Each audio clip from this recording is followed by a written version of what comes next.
Good morning. আজকে আমার নতুন কিচেনে আমি নতুন একটা রেসিপি বানাচ্ছি, সেটা হচ্ছে মাশরুম। আমি কালকে মাশরুম কিনে এনেছিলাম, এর সাথে লাগছে cheese, butter, chilli flakes, oregano.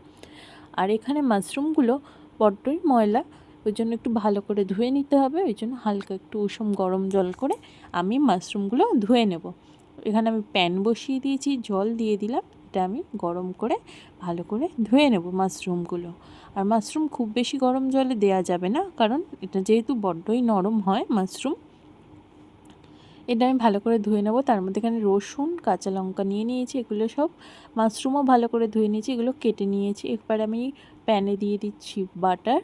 এখানে আমি আমুলের লাইট বাটার ইউজ করছি। একটু সাদা তেল দিয়ে দিলাম, দুটো ভালো করে মিক্সড করে নেব। নিয়ে এর মধ্যে আমি সেই রসুনগুলো কুচানো ভালো করে আমি ঝিরিঝিরি করে কুচিয়ে নিয়েছি, আর কাঁচা লঙ্কাটা কুচিয়ে নিয়েছি, একসাথে দিয়ে প্যানে ভালো করে নাড়াচাড়া ফ্রাই করে নেব। এখানে আমি ইউজ করব এবার 1 চামচ, 1.5 চামচ মতন আমি এখানে ময়দা অ্যাড করলাম একটু। এবার ওগুলো একসাথে একটু ভাজা ভাজা করে নেব। রসুন, কাঁচা লঙ্কা একটু ভাজা ভাজা হয়েই গিয়েছিলো, এবার আমি ময়দাটা দিয়ে একটু ভাজা ভাজা করে নিচ্ছি। এবার আমি এখানে ভাজা ভাজাটা হয়ে গেছে, আমি একবারে জল অ্যাড করে দেবো, কারণ খুব বেশি ভাজবো না আমি এটা, অল্প করে। এবার অল্প অল্প করে জল অ্যাড করবেন, পরিমাণ বুঝে। খুব বেশি এখানে জল ইউজ করবেন না, কারণ মাশরুম থেকে প্রচণ্ড পরিমাণে জল বের হয়। ওই জন্য আমি অল্প অল্প করে জল দিয়ে দিয়ে এরকম একটা থিকনেস তৈরি করলাম। এবার আমি এটা ভালো করে করা হয়ে গেছে, এবার আমি মাশরুমগুলো কুচিয়ে রেখেছি সেটা দিয়ে দিলাম। মাশরুমগুলো একটাকে আমি 4 খণ্ড করে নিয়েছি, আর একটু ছোট ছোটোই করে নিয়েছি। আর এবার আমি ভালো করে সব মিশিয়ে দিচ্ছি। ভালো করে এখানটা নেড়েচেড়ে মেশাতে হবে। এটা ভালো করে মেশানোর পরে আমি এখানে অল্প করে নুন দিয়ে দিচ্ছি, পরিমাণ মতন নুনটা দেবেন। খুব বেশি নুন দেবেন না, মাশরুম কমে যায়, তার জন্য অল্পই নুন দেবেন। বেশি দিলে নুন বেশি হয়ে যেতে পারে। আমি এবার ঢাকনা দিয়ে কিছুক্ষণ রান্না করলাম।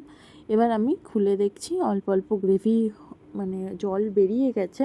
এবার এই জলটাকে আমাদের শুকাতে হবে। দেখতে পাচ্ছ কতটা জল বেরিয়েছে মাশরুম থেকে। এই জলটাকে আমাদের ভালো করে শুকাতে হবে, নয়তো খুব একটা ভালো টেস্ট আসবে না। এত জল জল এই টেস্ট ভালো হয় না। এবার ভালো করে আমরা এখানে নেড়ে নেড়ে জলটাকে শুকাবো। আমি এখানে ফ্লেমটা একটু বাড়িয়ে দিলাম, কারণ এখানে ফ্লেমটা না বাড়ালে আমি জলটা শুকাতে পারবো না, আরও জল বেরোবে। এবার আমি হালকা করে করে এগুলো নেড়ে নেড়ে ভালো করে শুকিয়ে নেব। আর আমি তো এখানে লঙ্কা কুচি দিলাম, আপনারা নাও দিতে পারেন, ঝালটা আপনাদের পরিমাণ মতন। এখানে দিয়ে দিচ্ছি চিলি ফ্লেক্স,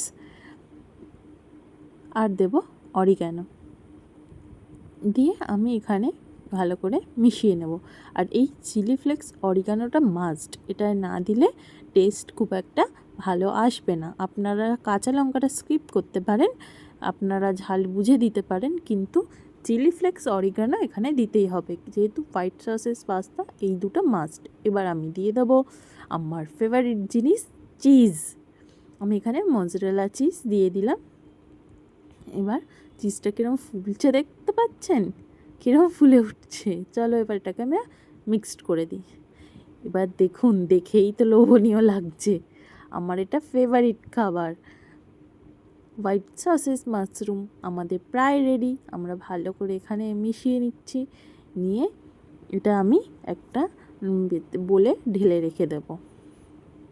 খুব ভালো করে দেখতেই পাচ্ছেন শুকনো শুকনো হয়ে গেছে, ভালো মতো মেশানো হয়ে গেছে। এবার আমি বলে ঢেলে রেখেছি। এবার আমি একটু ডেকোরেট করার জন্য আস্তে উপর থেকে দিয়ে দিচ্ছি চিলি ফ্লেক্স, অল্প একটুখানি, আর অল্প একটুখানি অরিগ্যানো। এবার এটা আমার ডেকোরেট করাও হয়ে গেছে। দেখতেই পাচ্ছেন কালারটা কত সুন্দর এসেছে, আর খেতেও অপূর্ব।